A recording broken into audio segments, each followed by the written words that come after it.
Ladies and gentlemen, this is your final boarding call for the good ship SS tomorrow.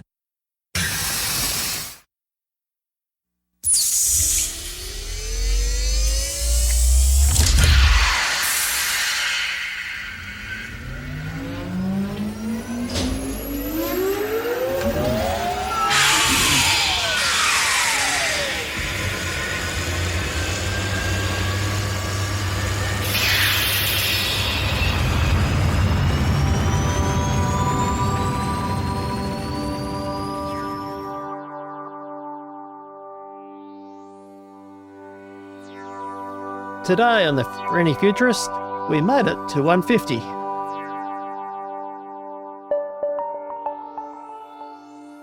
Welcome back on board the good ship SS Tomorrow, and welcome to Series 15. And you may tell in the title, we've made it to 150.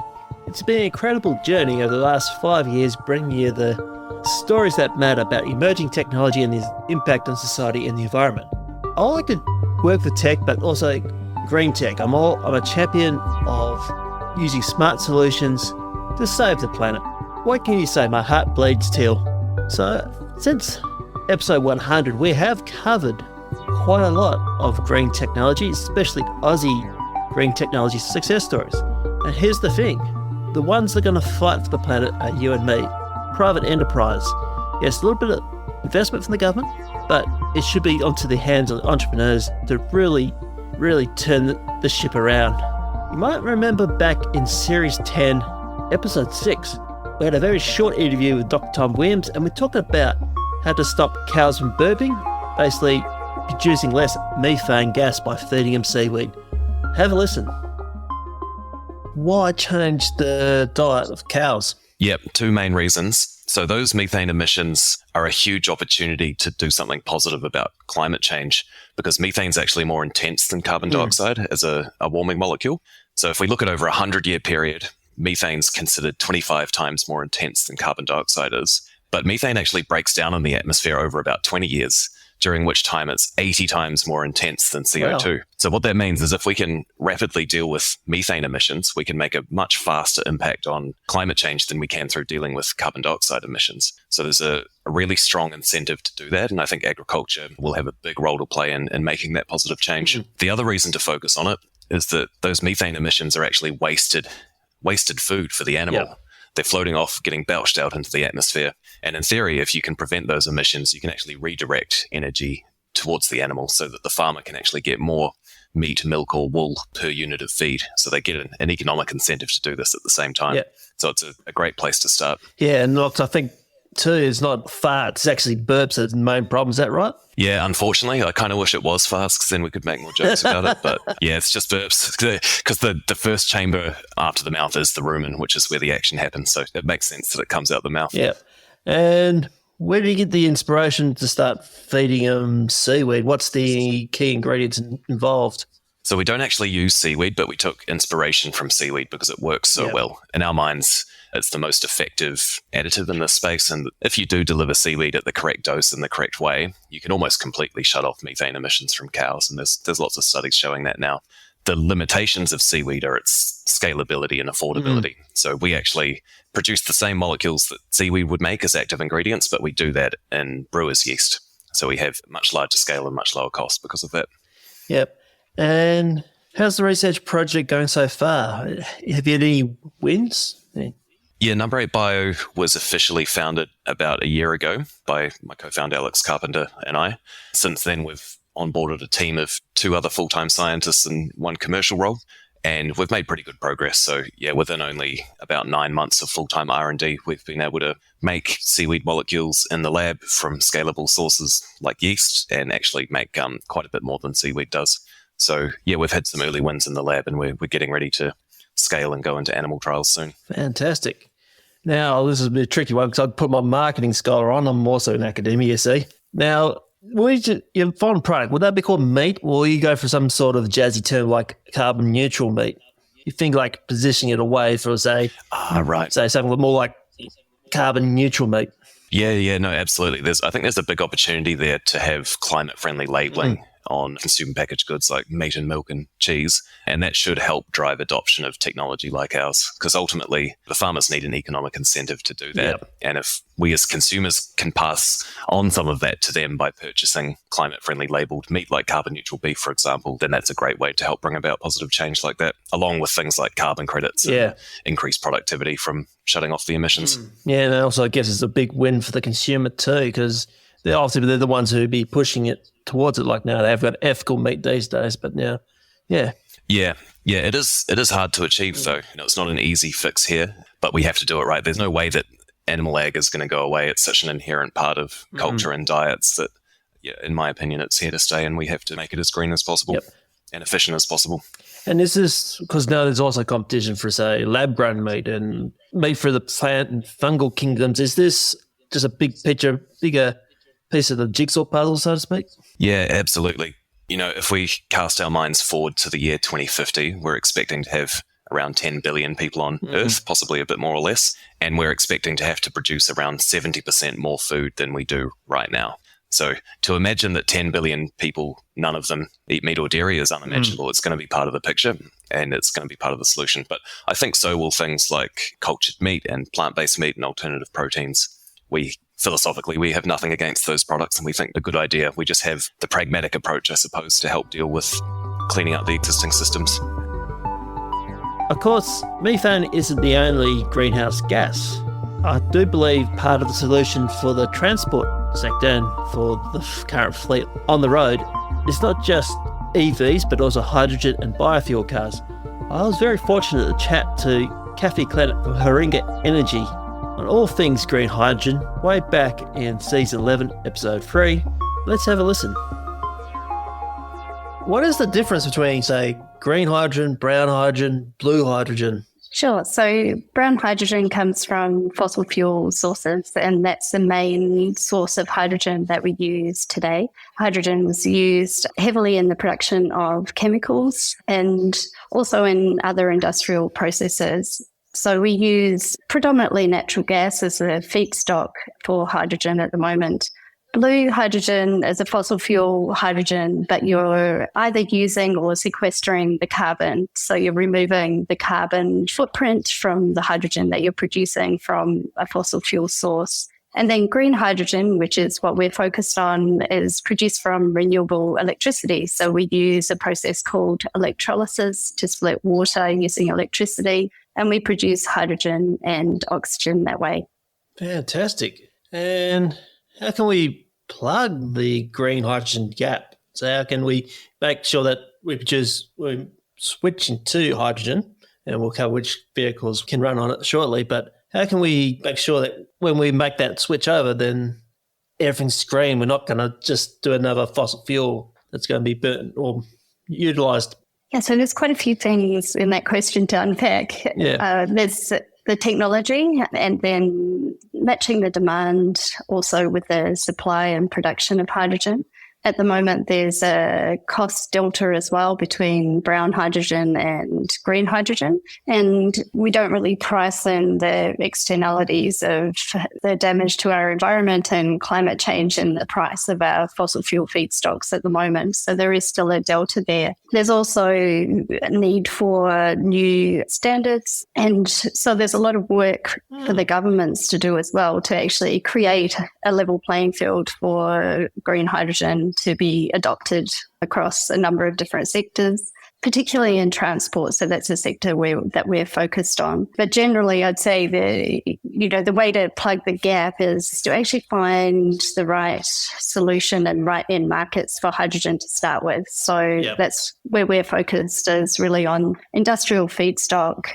So displacing use in an existing market under the right circumstances can make sense. And then also in heavy transport. So that's where you have sufficient scale and demand, and also a sufficient price point where you can start to really compete with existing fossil fuels. Fantastic. And also the next question is, what vehicles can run on hydrogen? Sure. So in New Zealand, we have heavy vehicles coming into the country now. So Hyundai has a fuel cell vehicle. already in the country. It's a truck that uses a fuel cell. So it has a fuel cell that then takes the hydrogen and produces water vapor that releases electricity, which is then used in an electric drive to power the truck. So it's similar to an electric vehicle in some ways, but it has a smaller battery, and the hydrogen is really providing the storage and increasing the range that the vehicle can travel and how much it can carry or tow. So one of the big advantages of hydrogen is that you can refuel in quite a fast time, similar to diesel. Oh, wow. So that you can do almost a direct replacement of your diesel heavy vehicle with a hydrogen vehicle. Fantastic. And of course, what comes out of the tailpipe is, I guess, water. That's right. Yeah. And that's in the case of a fuel cell vehicle. Of course, you can also combust hydrogen. Yeah. So there is work going on. So Cummins, for example, is developing hydrogen combustion engines, and there's also the ability to do what we call a dual fuel solution, where you can modify an existing truck and have a percentage of hydrogen blended into your diesel. So while that's not 100% clean, it's still a step in the right direction, and it has some advantages in enabling a reduction in your carbon footprint, but also if you, for example, ran out of hydrogen or there's not the existing infrastructure in place, you can continue and complete your trip on diesel as well.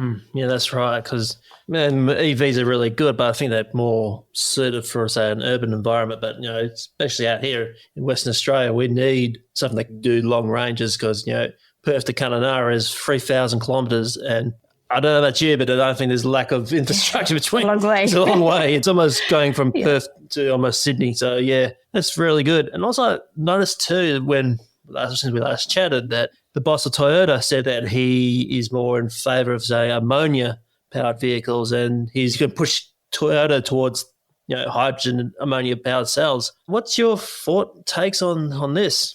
Yeah, a really interesting announcement from Toyota. And I think, Toyota is continually innovating and bringing a number of different products to market. So I don't think that they see it as being just one solution. Yeah. And we don't either. So I think there's a role to play for battery electric vehicles. They make a lot of sense for your everyday commuter. If they can charge at home and their vehicle's actually not used that often, they're not traveling very far, it makes a lot of sense for them to use that vehicle. It's probably one of the more energy efficient ways of going. But if you want to go further, if you need to keep your vehicle on the road, then hydrogen's a great solution.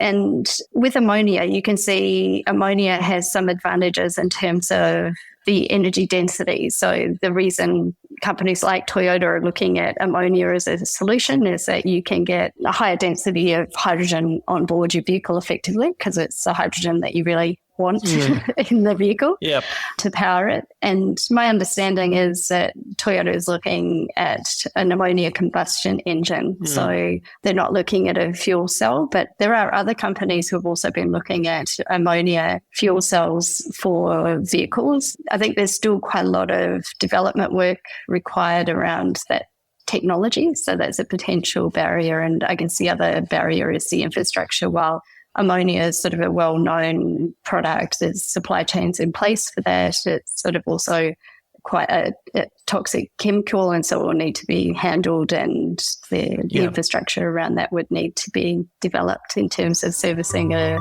light vehicle market. And of course, when it comes to renewable energy, there is a term, dunkelflaute, or means when there's no wind, no sun, particularly in winter, it may cause a problem to the grid. But a solution to this, rather than going back onto gas or build expensive nuclear power plants, is storing it with smart solutions.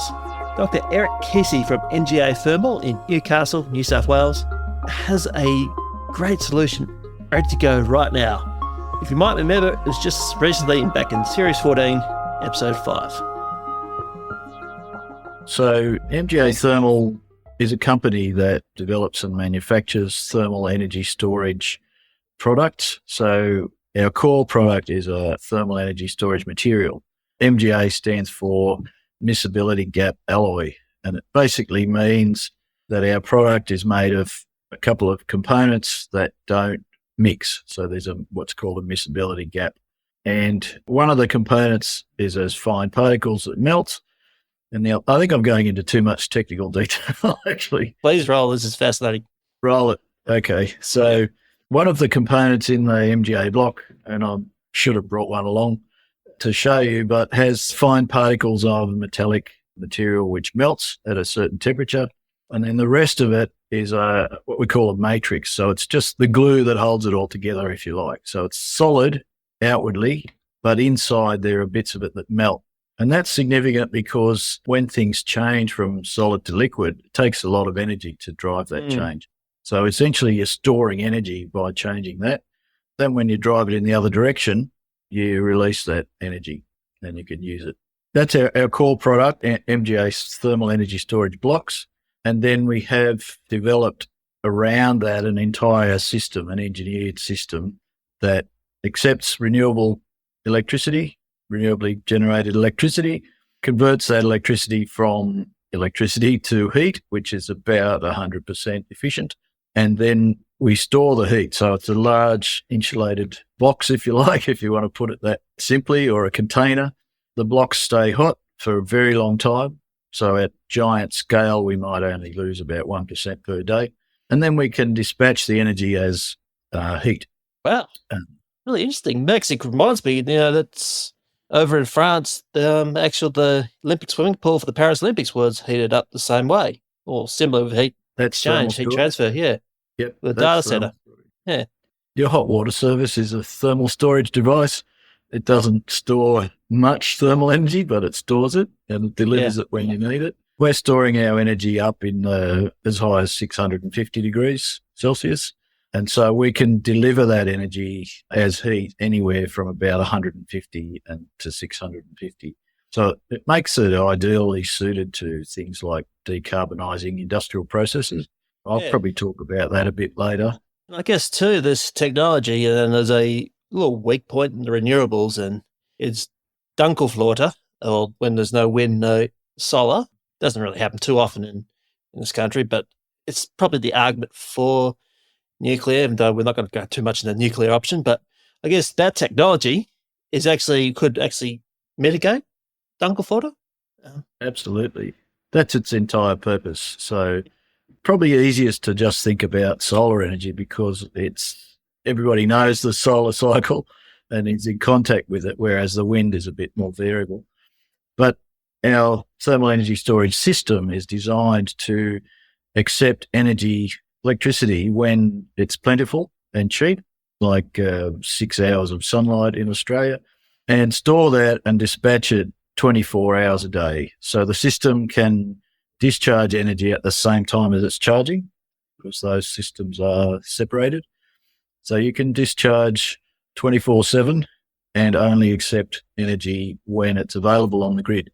Interesting stuff. So what happens if we don't invest in, say, long-term energy storage solutions in this country?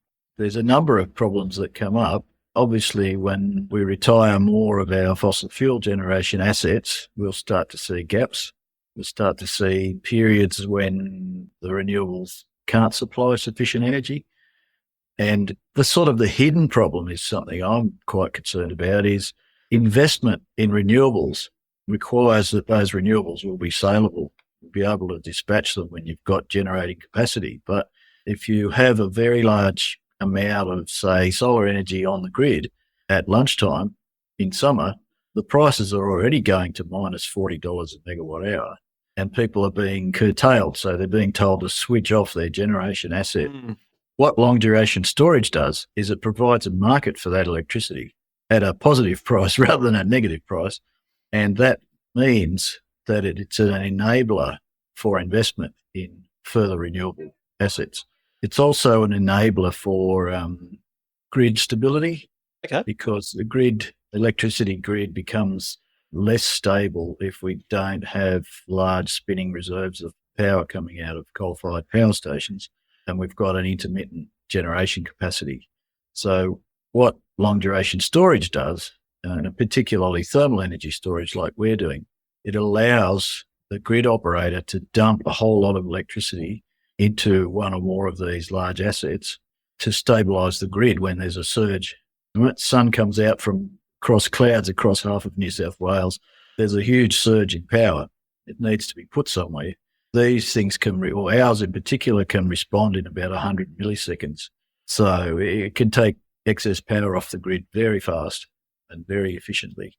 Actually reminds me when I was living in Broome about 2010, the actual local energy provider actually wrote a letter to all the households saying, can you stop putting too many solar panels on? We don't know, on the roads we can't.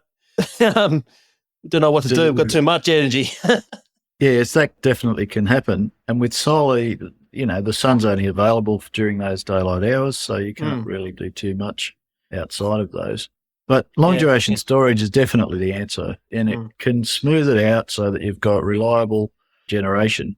But it requires a number of different things, like coordination. You need, sort of getting ahead of myself here, Dave, but Go ahead. It's about the future, so. You need we're dealing with mostly very large customers. So large companies that run an oil refinery, or they run a minerals processing plant, or they run a food processing plant or something like that, that uses hundreds of megawatt hours or even gigawatt hours of heat every day and or electric power. And for those customers, this is what they call the hard to abate sector. Thermal energy storage is really the only answer, because you can take the renewables whenever they're available. You can dispatch the heat to the process. And finally, just to counteract all the fossil fools out there, I know we're coming into an election. You can see what clearly is on my mind. I do not want to get too political on this podcast. There'd be a lot more jobs in renewable energy than there is in the established fossil fuel sector. So much so, it can actually equals a job bonanza, especially in regional and rural areas of this great land of ours. So from Series 14, Episode 6, we chatted with Nathan Rhodes from Intium about this matter at hand and this actual fact. The Intium was incorporated in January 23. I think our parent company saw that there was quite a strong need to have a company like Intium in participating in the energy transition and supporting it. And, I think with that, it is a local Australian business as well. So a lot of our resources live and breathe in regional New South Wales, exactly where obviously the energy transition is largely happening. And I think, when we were setting up the company, it was evident at this time that the market was quite underserved. There's a lot of energy projects, obviously, that need to be delivered. And, I think the industry, Dave, was looking for a company that's very integrated across sort of the end-to-end processes, right from the beginnings of a project origination phase all the way through to asset management operations, which can go for over 20 years, and really supporting participants in energy transition be able to originate projects, get connected to grid, get planning approvals, and then work out how to engineer those assets up to be as efficient as possible, get the economics right, secure construction companies to build assets, commission these assets, which is quite difficult. There's a lot of new technologies in the industry these days, Dave, and making sure the assets actually operate as one plans is such an important piece of the puzzle. And then obviously there's the long-term operation and maintenance of these assets. So Intium really saw that there was pockets of excellence in the industry, but not really an end-to-end provider in that space to really help clients and communities navigate through those projects. And as I'm sure you appreciate, Dave, there's a lot of complexities with these large energy projects and connecting to grid. Australia is quite different in terms of connecting to grid. So yeah, Intium's really bringing together some deeply experienced people from the industry, but also people from adjacent industries and international jurisdictions as well, to bring different ways of thinking to the table to support clients, communities, and other stakeholders. Fantastic. And speak of new tech, what sort of new tech have we got here in the renewable energy space that we're working with at the moment? Yeah, there's certainly plenty of tech, Dave. And I think we talk about innovation more broadly, and we see tech as being part of that, of course. But even on some most recent projects, we've been supporting clients with, when we talk about new tech, sometimes it's just different ways of working. It's not actually a technology solution. It's actually different ways. I'll give you a quick example to maybe just to give you an appreciation of some of the things we've been looking at. So, we reflected on, there's a lot of, energy assets being built in Australia right now that were built 20 years ago. And you stand back and look at that, and there's sort of how we're undertaking those projects right now, where we're using very similar construction techniques, Dave, to what we used 20 years ago. And you look further afield internationally, and there's lots of other, I think, really innovative practices and tech that comes with that, Dave, to just allow us to take a step back and go, how do we better roll out energy infrastructure and be more innovative and utilize tech and those sorts of things. So we've utilized some digital engineering techniques to allow us to really standardize our designs, perform more construction off-site, these sorts of things, which, in our first project allowed us to reduce the program, so the timeframes by 20% and really help the economics of that project. And that's why I think we were successful in winning that project.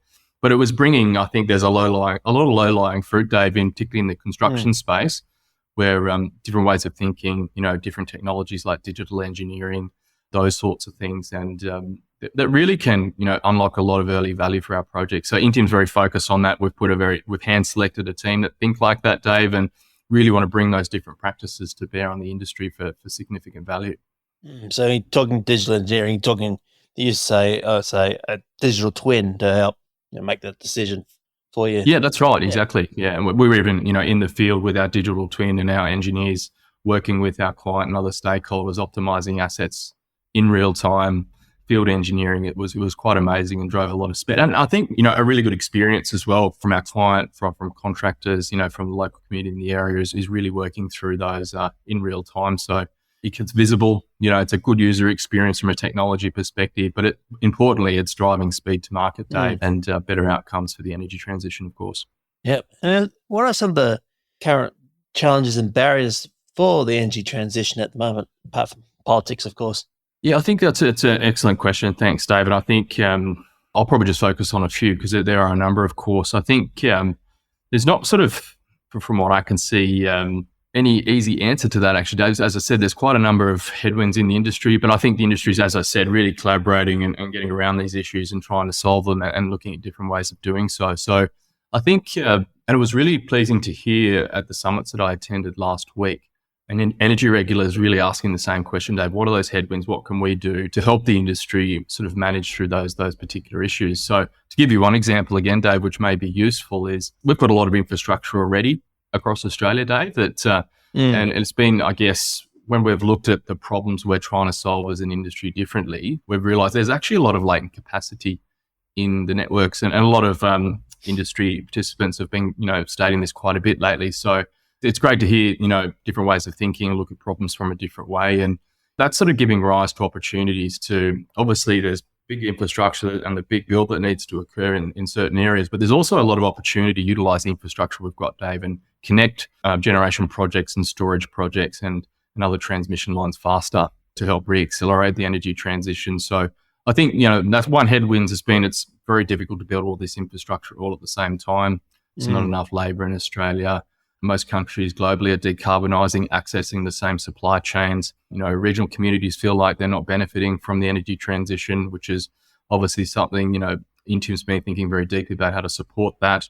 And as I said, they're just a few of the challenges that I've seen in the industry, Dave, that have, given rise to a situation where the industry now is sitting back, it's collaborating, going, these are quite complex issues. And I think that's one thing that Intium and the team that we've put together over the last 18 months is very good at navigating through that complexity. It's a very rich environment of diverse stakeholders, Dave, and I think getting everyone around the table, but having discussions and bringing potential solutions to the table and road testing them and thinking differently is really yielding some good results. So Dave, I'm quite optimistic, even though there's a whole host of different challenges in the industry. I'm feeling right now that there's a pivot to thinking differently, trying to ring fence these issues and really work towards those solutions which can drive progress. And what's some of the renewable energy myths you'd like to bust right now? Yeah, so that's again a great question, Dave, and thank you for it. So I think some of the myths is that every project needs to be or is unique and bespoke. I've seen many very large energy developments, even small ones. They're all sort of designed from first principles every single time, and that's A, costly, B, potentially takes longer than it should, C, it's drawing on already a limited resource pool in many different disciplines, Dave. So I've seen, again, drawing on experience I've had in other sectors, both in Australia and internationally, and people that have joined the Intium team that have come from adjacent sectors such as transportation, these sorts of things that I feel, and you did see this obviously through the mining boom, Dave, in Australia in particular, is that not every project is unique. There's obviously lots of similarities between lots of projects. So again, lending back to the mining boom, you saw a lot of standardization and automation of infrastructure, which again, really helped deal with supply chain constraints. It really helped drive speed to market because it allowed, companies and clients that we work with to think at a more portfolio level, Dave, and de-risk their project pipelines.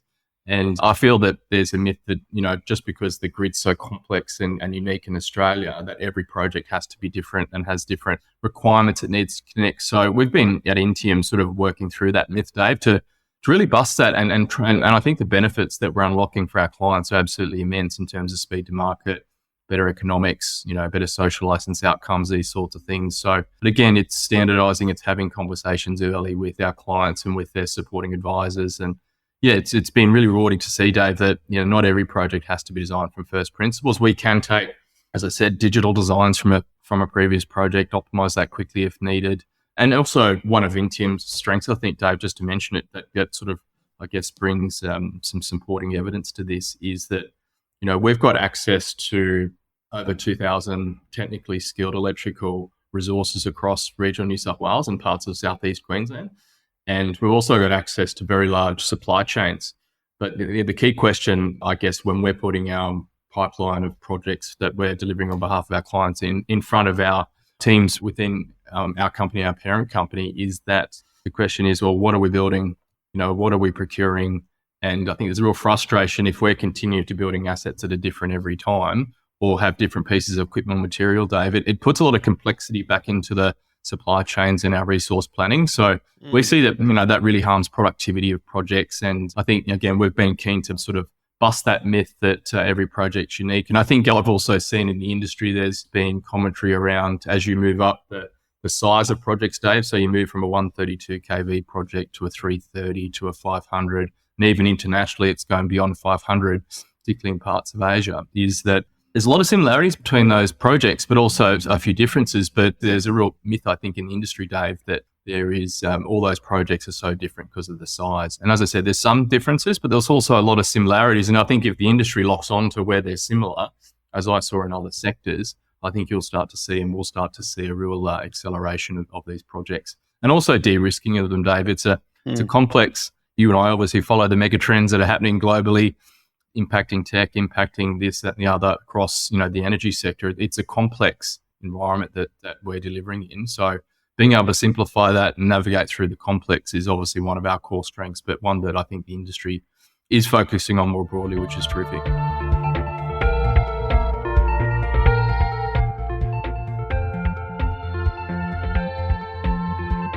And there you have it. And a super interesting episode about where green technology is taking us. As my catchphrase from this show for the past 150 episodes stated, the future is user-friendly. Novel, if you are a startup with an exciting bit of green tech, could be take out the plastics, could be biofuels, could be anything, please reach out to me. I'd love to share your story with the world. I'm really passionate about this. I think we need more people's eyes wide open to the amazing green technology sector. Details are in the show notes. Until next time, friends, remember to stay curious. The future is user-friendly.